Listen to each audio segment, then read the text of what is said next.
Okay, y'all, quick room tour. I know y'all have no idea what's going on. It's a studio room in a resort. Bathroom. You see her. We got a closet. Yeah. We got my bags. We got the kitchenette. And then we have the room. Y'all. Oh, boy, do I have a story for you. And then this is the balcony. So beautiful. And then I got this little seating area over here. Let's have a little chat. All right, I just want to tell y'all this story. Because I'm still like super excited. Like, I literally just got here, haven't unpacked. I'm about to completely unpack. So, as y'all know, we were supposed to be heading back to Istanbul. I'm not in Istanbul. I'm in a whole nother country on an island. Okay, and the way this came about is just insane. Like, it is so unreal that it's gonna sound like I'm lying. It's just so hard to believe. Okay, so story time. So the day of, I'm supposed to be heading to Amsterdam. I didn't get on the plane. I kind of told y'all that. It was 7 in the morning. So it was 7 in the morning. I hadn't been asleep. Like, I had did my hair the night before. The reason I had to do my hair is because my bag was too heavy and I had a whole bunch of shampoo, hair products. And I was like, all right, if I'll do my hair, that's gonna take away the weight, you know. So I did my hair and I was like, you know, I'm just gonna stay up. I'll sleep when we get to Amsterdam, blah, blah, blah. So I haven't been asleep and the flight was at 7. So we headed to the airport at like 4:30. So anyways, get to the airport, didn't board. And they had to take my bag off the plane. So that was like a 3-hour process. And I'm exhausted. Like, I fell asleep in the airport actually, at a table, like at a restaurant, waiting on my bag. So I was like, dang, okay, I need to figure out what I'm gonna do. And I can't think straight because I'm exhausted. So every hotel check-in, you know, 3 p.m., 4 p.m. and it's 10 a.m. I'm like, I cannot be at this airport till 3, 4 p.m. That's just not. So then I found an airport where the earliest check-in would have been 12 and it was still 10. And I'm like, I can't sit another 2 hours. Like, I just couldn't do it. So I go on Airbnb. Yeah, this story is so crazy. So I go on Airbnb. I'm at Gatwick Airport. So if you're not familiar with London, then you don't know. So Gatwick Airport is not a central airport. It's an airport completely out the way. It's like an hour and a half from actual central London. Like, anything, it's in the middle of really nowhere, it feels like. So all the Airbnbs were like rooms. So I'm like writing every single Airbnb host, hi, good morning, I know it's 10 a.m. I know I see your check-ins at 3, 4, 5, but I'm so tired, can I please just come right now?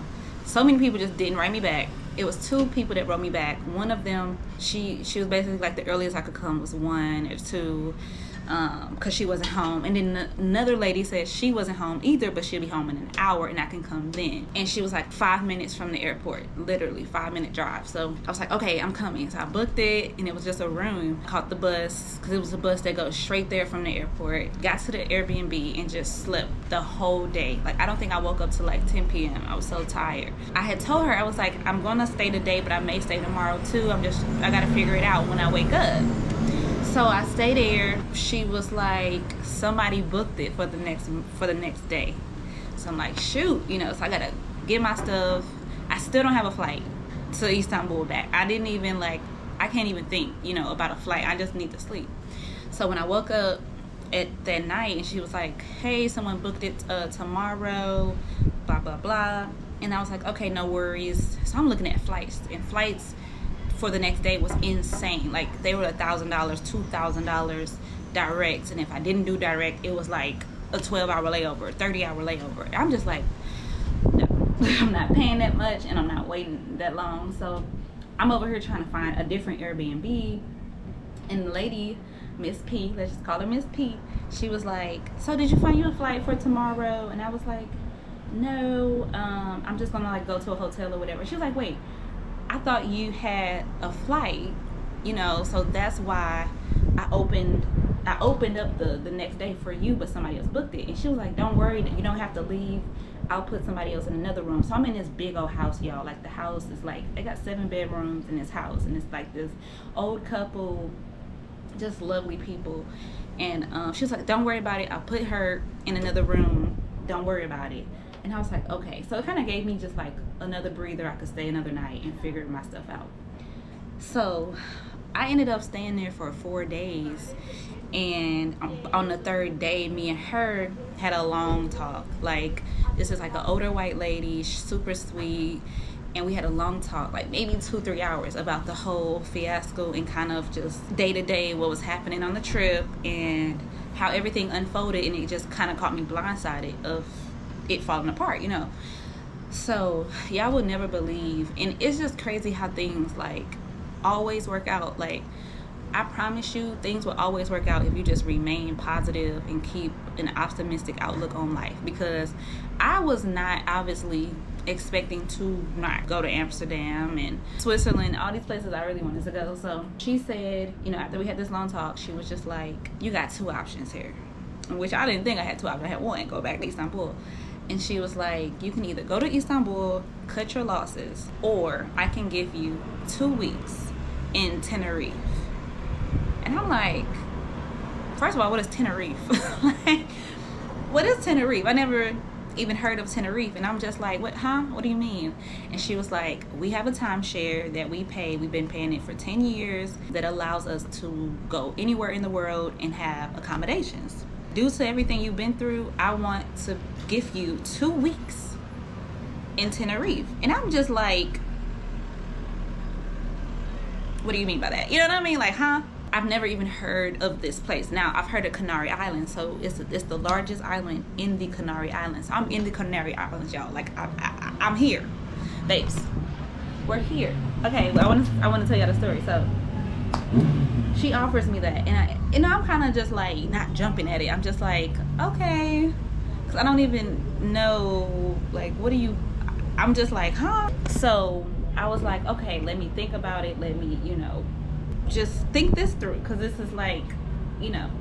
So I was like, I'm gonna talk to my dad about it, and he's just my voice of reason. Like, any time I'm just, you know, indecisive, my daddy make the final decision for me. Sorry, I'm just a girl. Okay. So I was talking to my dad the next day, because he still hadn't known what happened. Like, you know, the European tour just blew up in flames, and I had to kind of still update him on that. And then, hey, this random lady who I booked the Airbnb through just offered me to go to Tenerife, a place I've never even heard of, for 2 weeks. So my daddy was like, I think you should go. Which I was not expecting him to say that. Like, I was like, huh? Did I think you should go? You just had, you know, an experience, and I think you should go and reset, and I think you should go. So I'm just like, okay. So I weighed my options, and I was just like, you know what? I wasn't expecting to go back to Istanbul that soon. You know, I had this whole grand vision of my next 6 weeks. So I told her, I was like, you know what? I'm gonna go. So they have a timeshare here. It's a studio. I showed y'all the studio at this luxury resort, and all I had to do was get a flight. I just have to get a flight. This is how I know. First of all, I knew this was kind of like crazy. Like, this whole story is just crazy, but I didn't really realize until I talked to my friend, and she was like, what the hell? Jess, this doesn't happen. This, somebody you met, just your Airbnb host offered you 2 weeks free accommodations in the Canary Islands. This doesn't happen. And, you know, she was like, this is why you can't stop being you. You have to show up as you. You have to continue being kind and sweet and just you. Like, just don't stop being you. And it was so refreshing to hear, because it's very easy to feel like, okay, I need to match energy, or okay, I need to go into the world a little bit more defensive, or I need to have this like protective armor around, you know what I mean? Like, but it's like, no, when you put out good energy, you're going to get nothing but blessings back. And it was just a confirmation and a reminder to me to just like, don't let a situation or outside opinions stop you from showing up as you 100%. And I was like, damn, like this is kind of crazy. So I'm like, all right, we're going to the Canary Islands. Like, okay, mind you, I've done no research. None. Zero. I don't even really know what to do here, where to go here, but I'm here for 2 weeks, so I'm gonna figure it out. And what's even crazier, y'all, is how this morning occurred, right? So my flight was at 6:50. Again, same flight, British Airways, and it was a direct flight to Tenerife. And I did my hair yesterday. This took like 4 hours. I'm on a balcony and people could hear me talking to a camera, you know? So it took me like 4 hours to do my hair. So, and I just wanted to not worry about it when I got here. So I didn't go to sleep till like 11 and my flight's at 6:50, right? So I ended up setting an alarm for 3:30, snooze that out. Snooze, girl, because I'm still tired. So anyway, I ended up running like kind of close. I left the house, ended up leaving at like 4:30. And then I get to the airport. The queue to check your bag was insane. I wish I would have took a picture or took a video. I got there, I was like, so I got 2 hours. So I got there at 4:45 ish, and I was in line for an hour. I'm watching the clock. 5:10, 5:20, and I gotta check a bag. So I'm like, girl, oh my God, it's gonna be so close. It came down to 2 minutes, y'all, because you know you gotta, I think British Airways allow you 45 minutes before your departure to check your bag. So I'm like, bro, I'm about to miss this flight. They not gonna let me check my bag. Like, all this didn't happen, and I'm not even gonna be able to, you know, could have got another flight, but like, you know. So by the grace of God, y'all, this is how I know, like the way this all just played out. So I get to the kiosk. And the lady's like, what time's your flight? And I was like, 6:50. Mind you, it's like 6:05. 6:05. I ain't been through TSA. I'm like, 6:05. She's like, 6:50.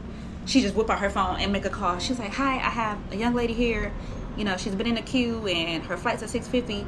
The person on the other end of the call tell her, it's too late to check this bag.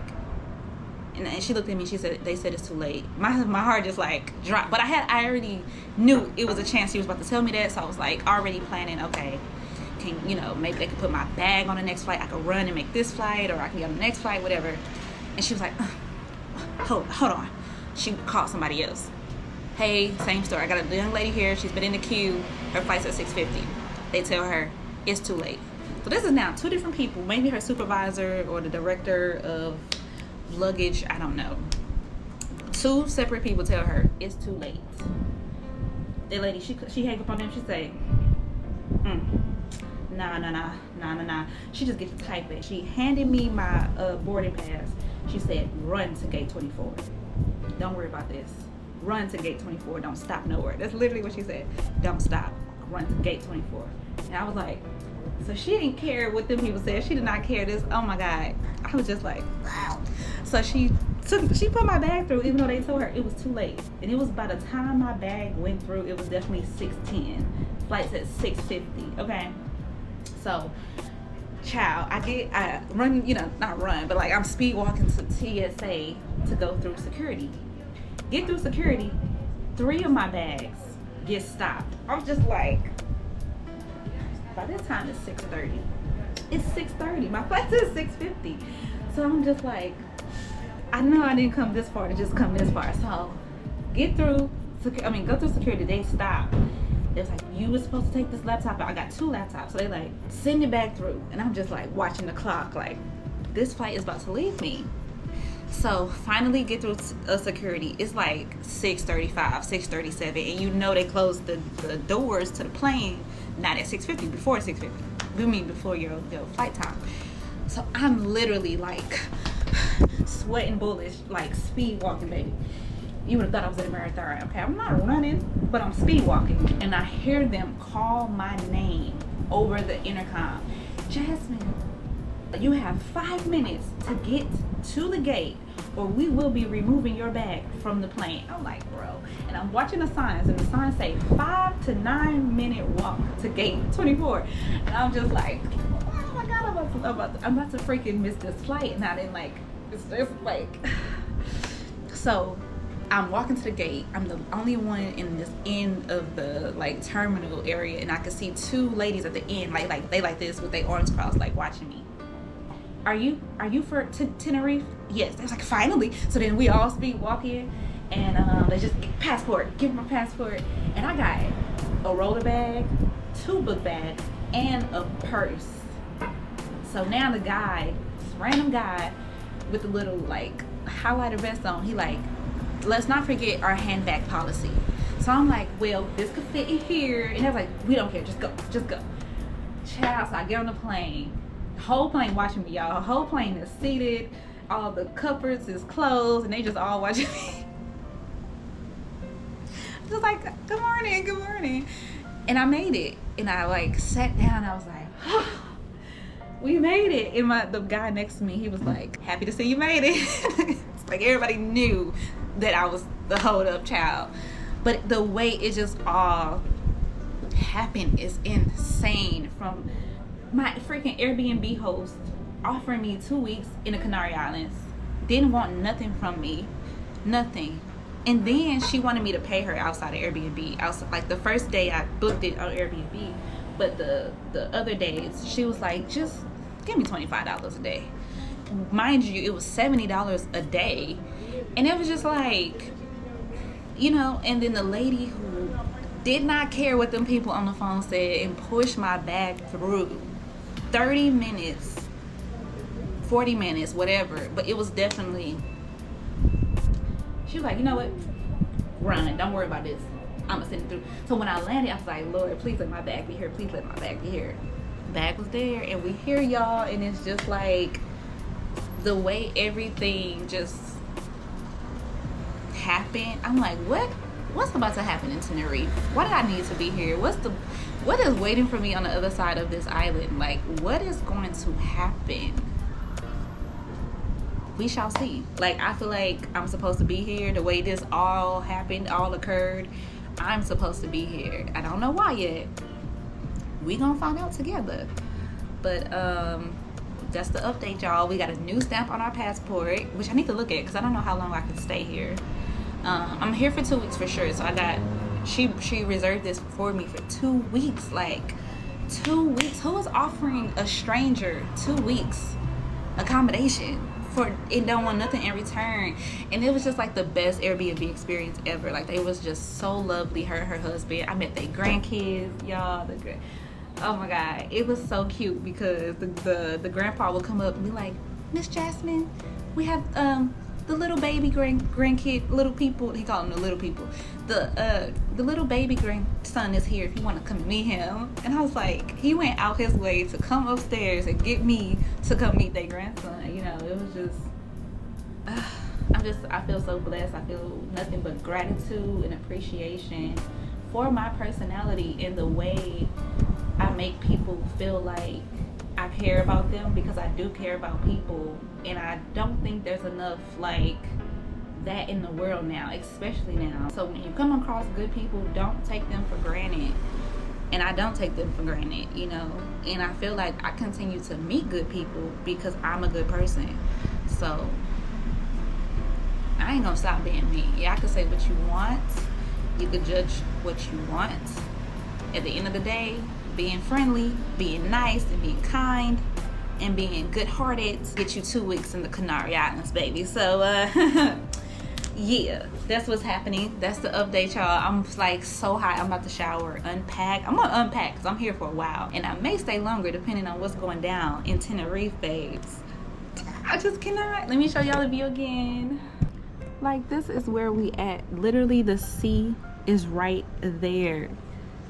It's walking distance. I feel like this is going to be a good trip. Like, the start of your trip really sets the tone, at least for me. Like, when it's a lot of resistance at the start of a trip, my nerves be bad. But the way this has just been like green light, green light, green light, I think this is going to be one of my best trips yet. Stay tuned for the vlogs.